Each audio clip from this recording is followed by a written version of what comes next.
We did have a brush fire on Maui that affected approximately 500 homes. We did 212 of them.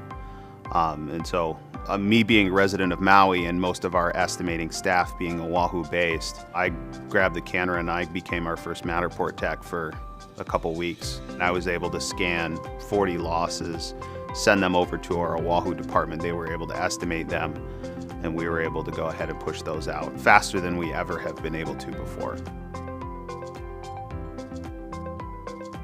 I'm Anthony Nelson, SVP of Operations for Premier Restoration Hawaii. Before Premier Restoration was in existence, we were Maui Fire and Flood. It was 2016. We were looking for an opportunity to expand our operations. We saw potential in going statewide. Our market's a little different in the fact that 70% of our adjusters are not based in the location of the loss. So we were pretty fluent in documentation and working across those lines digitally.